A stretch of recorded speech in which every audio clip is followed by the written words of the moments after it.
Sweet Spotters, welcome home.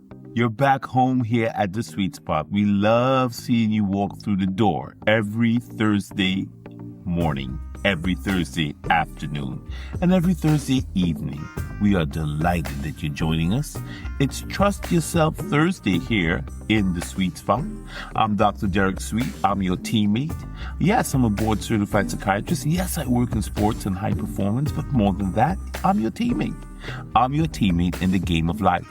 And Sweet Spotters, have we not been having an awesome week just unpacking phrases? These wonderful phrases that we just happen to run into, and we unpack them together and we get such insights. I don't know about you, but I'm really enjoying unpacking these wonderful, insightful phrases. Yeah, it's Trust Yourself Thursday, and today I want to give you something to hold on to, especially if you're in a season where the ground doesn't feel solid beneath you. Because some of you are standing at the edge right now, even as I speak to you. Maybe you're an athlete staring down an injury that has you questioning everything you thought you knew about yourself. Maybe you're in the middle of a really big competition and you're not doing as well as you would like. Who knows? Maybe you're someone who just walked away from a career, or a career just walked away from you, and the identity you wore for decades no longer fits the way it used to. So maybe you're building something, a business, a vision, a life, and there's a gap between where you are and where you're trying to go. And it feels wider today than it did yesterday.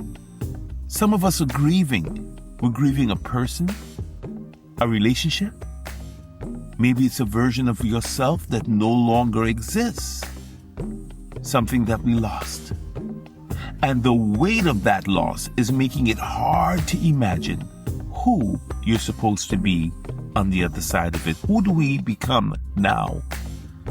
So wherever you're standing right now, sweet dreamer, wherever you are, this Trust Yourself Thursday is for us.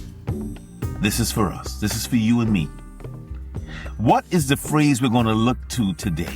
Well, it's an interesting one. I came across this one on the internet, I'll admit, and there's this cool dude. He said this, and this is the phrase that stuck with me. Let me fall if I must fall. The person I'm becoming will catch me. Wow. Let me fall if I must fall. The person I'm becoming will catch me. Sweet Spotters, we've got to unpack this one today, right? Oh my goodness, I can't wait. Like, where is this taking us? Let's sit with that for a second. Let me fall if I must fall. The person I'm becoming will catch me. Have you ever fallen only to realize that you've caught yourself in a better place as a result? Let me fall if I must fall. The person I'm becoming will catch me. At first it sounds like surrender.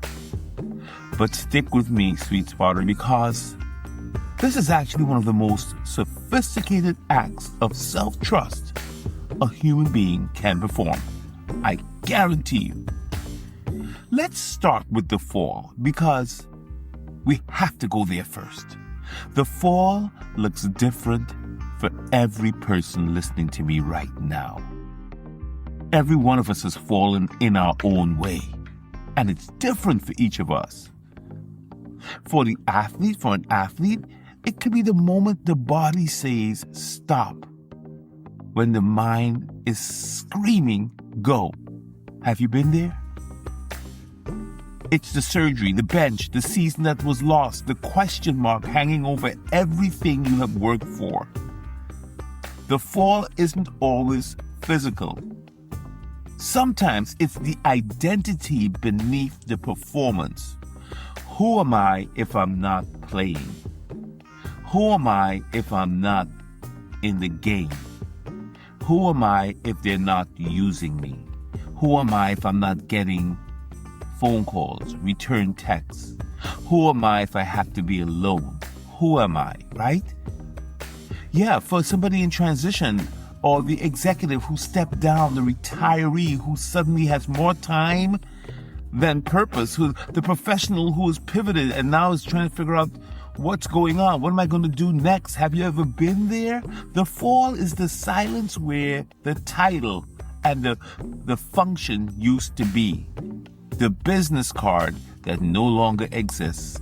The calendar that is empty now. Yeah. Suddenly, uncomfortably empty.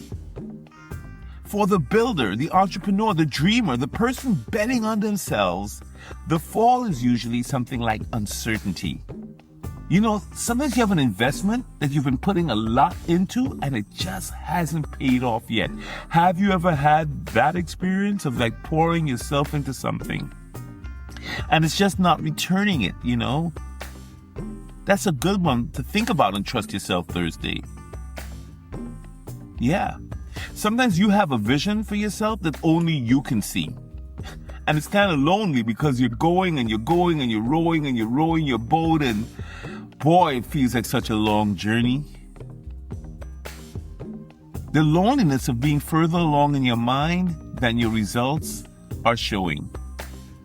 You know you got this, you know you can do this, but the results just haven't caught up to it yet. And it feels like you're falling, maybe even falling apart. And sometimes you're carrying grief, you're carrying sadness. I know when I lost my dad, that's how I felt. I still feel it. Whether it's a loss of a person, it could be a relationship, it could be a season of life, it could be a version of yourself, it could be several things that you... Loss isn't always a person, it could be loss of a role, a function, a responsibility, something that you used to do that you were the best at, and somehow you fell out of it. Somehow we fall out of it. We've all been there. Where the fall is about waking up and having to remember all over again that you fell, right? The fall is like the restructuring of an entire world around an absence.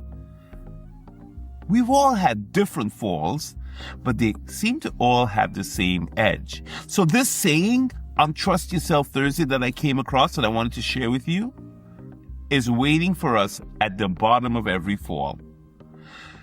I'll repeat the saying. Let me fall if I must fall. The person I'm becoming will catch me. Here's what the neuroscience of identity tells us about this very moment I'm talking about. Your brain and my brain, it's been beautifully designed and it's wildly protective. It doesn't distinguish well between physical danger and emotional danger. It doesn't distinguish between physical danger and emotional risk. The same threat detector system, our good friend, the amygdala, that threat detection system that kept your ancestors alive in the caves and in the forest, in the wilderness and in the wild, is the same system firing right now in your apartment, in your car, at work, when the ground beneath you has suddenly become uncertain.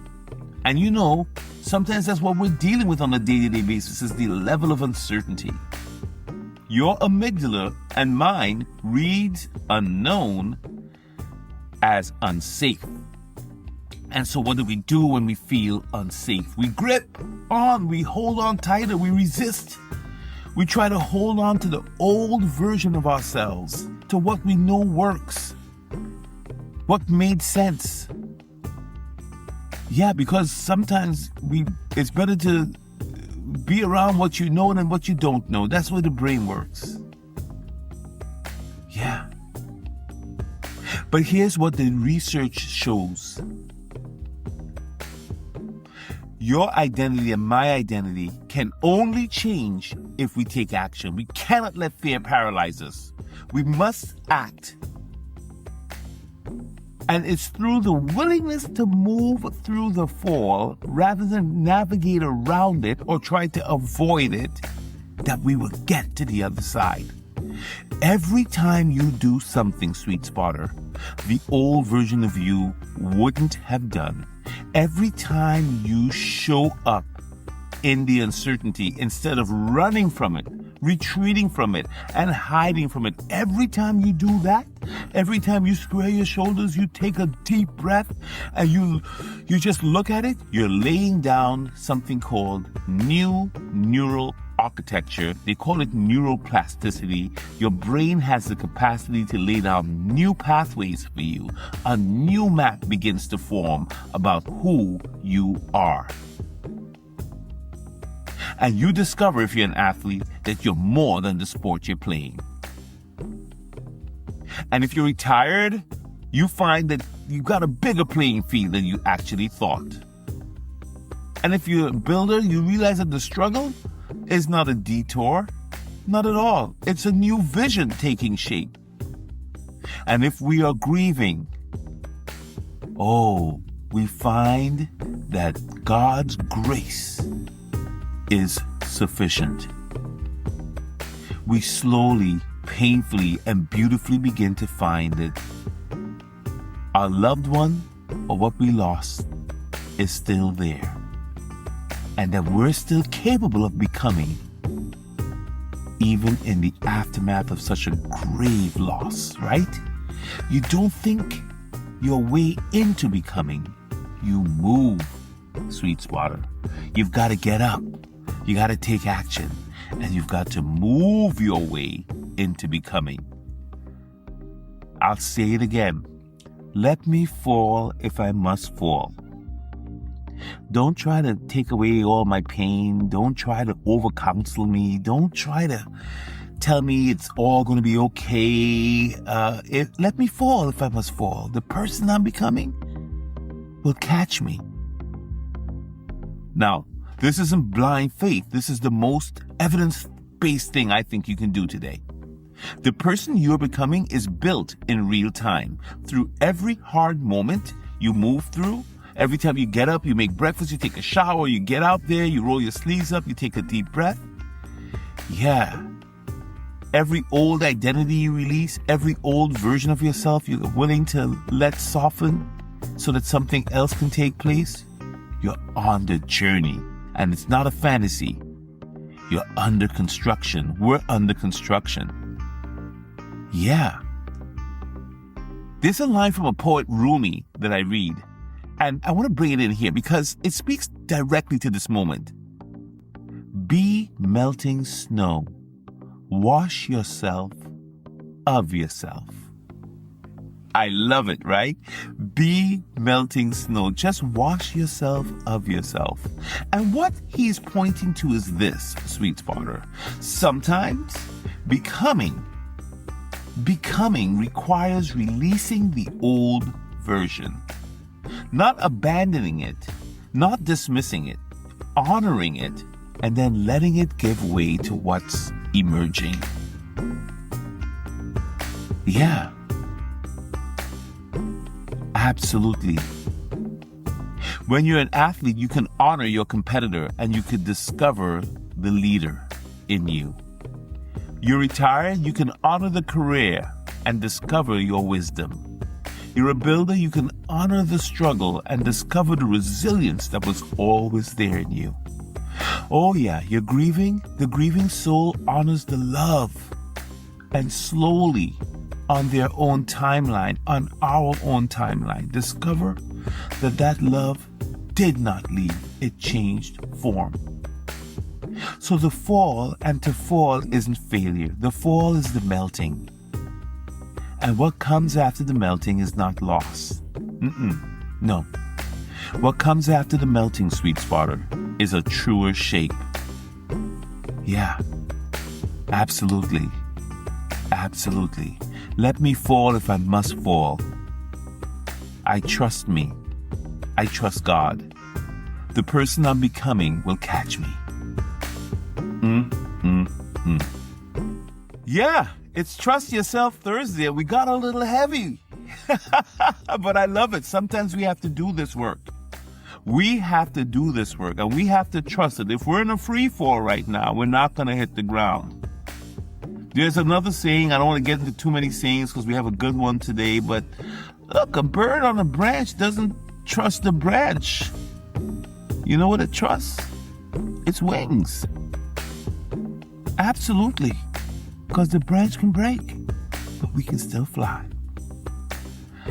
It's Trust Yourself Thursday here on the Sweet Spot, and we're going in. Let us fall if we gotta fall, because the person we're becoming will catch us. The fall is not the end of the story, it's the middle. And the person who catches you, the one being built right now through every brave and uncertain and grief-soaked and hope-filled step you're taking, Sweet Spotter, that person has been waiting for you to trust them. Future you is thankful for your courage, your faith, and your ability not to give up, and you're not being afraid of the fall. This is the Sweet Spot. For science, for soul, for success. I'll see you tomorrow. You know what tomorrow is, Sweet Spotter? Oh yeah, it's Finish Strong Friday. I'll meet you there.